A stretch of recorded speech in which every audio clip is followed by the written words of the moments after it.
আমি সকল দলের জন্য বলছি, সকল দল, প্রত্যেক দলের উপরে ফরজ তাদের কর্মসূচি পাল্টানো। কর্মসূচি পাল্টে সকল দল, তুমি জেনারেল দল হও আর ধর্মীয় দল হও, তুমি ঘোষণা করতে হবে যে আমার সংবিধান আল কোরআন। আমরা জিআর বিএনপি আমরা চাই, প্রেসিডেন্ট জিআর বিএনপি চাই। জিয়া কি ছিলেন আমি জানি, হিজবুল বাহাস সফরে 3 দিন জিয়ার সাথে আমি ছিলাম। ইসলামী রাজনীতি বন্ধ ছিল। 7 নভেম্বর জিয়া ক্ষমতায় এসে সেই প্রায় নিচ্ছিন্ন হয়ে যাওয়া আলিম ওলামা ইসলামী দলগুলোকে টেনে তুলেছেন উনি।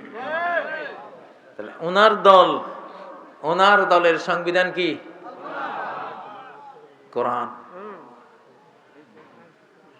সকল দল, যত দল আছে বাংলাদেশে, সকল দলের আমার পক্ষ থেকে আমি তোমাদেরকে বাঁচার জন্য ঘোষণা দিলাম, তোমাদের সংবিধান কি? আল কোরআন। তুমি যেই দলে করো বাঁচতে পারবা না। তুমি যদি এই কোরআনের সাথে এখন এই মুহূর্তে ডিনাই করতে থাকো, আলেম সমাজকে ডিনাই করতে থাকো, তাহলে তোমার জীবন টিকবে না, তোমার এই বাংলাদেশের স্বাধীনতাও টিকবে না, তোমার অখণ্ডতাও টিকবে না। তোমার কারণে দেশ ক্ষতিগ্রস্ত হবে। তবে যুদ্ধ করে, লড়াই করে কোরআন বুকে আমরা উদ্ধার করব ইনশাআল্লাহ, সেটা আমরা করব। কোরআন যে ফরজ, কোনো সন্দেহ আছে? ইন্নাল্লাযী ফারাদা আলাইকাল কোরআন, যে আল্লাহ তোমার উপরে কি ফরজ করেছেন? কোরআন ফরজ করেছে। এইজন্য যে ভাই আমার তো দলের এই ম্যানিফেস্টো, আমার দলের এই কর্মসূচি, এগুলি 5ই আগস্টে অতীতের সব দল রহিত হয়ে গেছে। অতীতের সকল জেনারেল ম্যানারেল যা দল আছে সব কর্মসূচি রহিত, বাতিল, ওটা নাই আর। এখন তাজদীদি যুগ, সংস্কারের যুগ, নবায়নের যুগ শুরু হয়েছে। নতুন করে ভাবো, নতুন করে কোন জিনিসকে ম্যানিফেস্টোতে নিয়ে আসবা, কর্মসূচিতে নিয়ে আসবা, চিন্তা করো। যদি নতুন চিন্তা না করো তাহলে ঘরে গিয়া নাকে তেল দিয়ে ঘুমাও, রাজনীতি তোমার করা লাগবে না। একেবারে ফাইনাল কথা শোনাই দিলাম, ফাইনাল কথা। কারণ আমি শিশুকাল থেকে এই যুগগুলি স্টাডি করি, কিয়ামতের আলামতে স্টাডি করি, কোন যুগে কি হতে পারে, এগুলি আমার শিশুকাল থেকে আল্লাহ তাআলা আমারে কেন জানি হয়তো বা এখন এই কাজে লাগবে, এই জন্যই আমি সেই বাচ্চা কাল থেকে এগুলির গবেষক ছিলাম, আমার কাছে ক্লিয়ার। অতএব 5ই আগস্টের আগের রাজনীতি কেউ আর বাংলাদেশে খাওয়াইতে যায়েন না, খাবে না, খাবে না, খাবে না।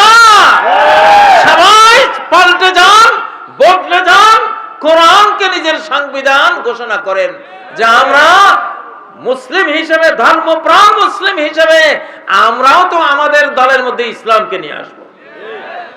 ঠিক নয় কি?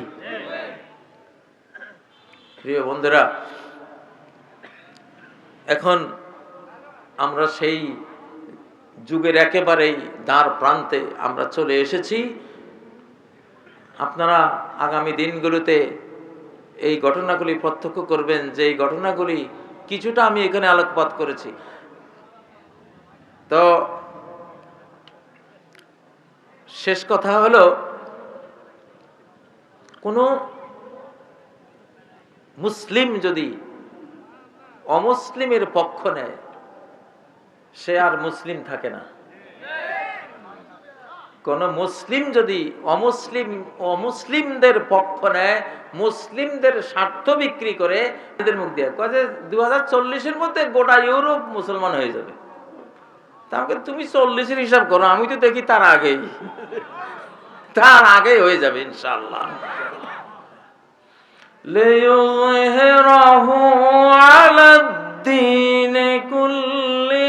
সারা পৃথিবীর মানুষ এখন আর যাবে কোথায়?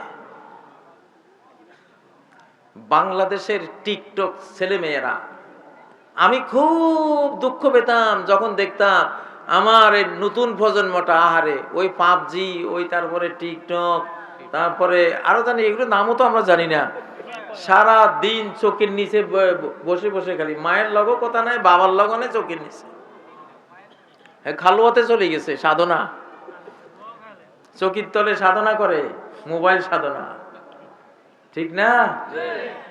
আল্লাহ তাআলা কি মায়া যে উনি করেছেন, এক টানে কোটি কোটি টিকটক প্রজন্মকে এনে একেবারে রাজনীতির রাজপথে এক টান দিলেন হৃদয়গুলিকে। আল্লাহ وَكَانَ أَبُوهُمَا صَالِحًا, এদের বাপ যে ভালো ছিল, এদের বাবাগুলি যে ভালো ভালো মা বাবার পোলা যে, সুবহানাল্লাহ। এই যে বাংলাদেশের বুড়া বুড়িরা কত আল্লাহওয়ালা মানুষ এই দেশে, সারা পৃথিবীতে এমন ইমানদার মানুষ এখন নাই, খুঁজি পাওয়া যায় না, এত বিপুল সংখ্যক, এত আবেগ, একটা মাহফিলে 20 লাখ 25 লাখ লোক হয়। এটা আমেরিকা, ইউরোপ, আরব কোন দেশে, কোন মহাবিশ্বে, কোন মহাদেশে কেউ স্বপ্নে কল্পনা করতে পারে না, কিন্তু এখানে হচ্ছে কি না? হ্যাঁ, আল্লাহ তাআলা যে এদের বাবারা ভালো ছিল, এদের মায়েরা ভালো ছিল। এই বাংলাদেশের শিশুকালে যখন গ্রামগঞ্জে হাঁটতাম, প্রত্যেকটা বাড়ি থেকে কোরআন তেলাওয়াতের আওয়াজ পেতাম, প্রত্যেকটা বাড়ি থেকে, ঠিক নয় কি? আর এই বশিকপুর ইউনিয়ন আমাদের আশপাশ তো ছিল ওলিয়া উলিয়ার খনি, সব আলিম ওলামা, এট এ টাইম 1600 আলেম এই বশিকপুর ইউনিয়নে ছিল, এবং ছোটখাটো না, এক একজন গোটা ভারত মহাদেশ জয়ী গোল্ড মেডেলিস্ট মৌলানা আব্দুল্লাহ, অমিতপুর বাড়ির হযরত মৌলানা আব্দুল্লাহ রাহিমাহুল্লাহ, কলকাতা আলিয়ায় ফার্স্ট ক্লাস, ফার্স্ট সমগ্র ভারতবর্ষে, এই বশিকপুরেরই সন্তান ছিলেন।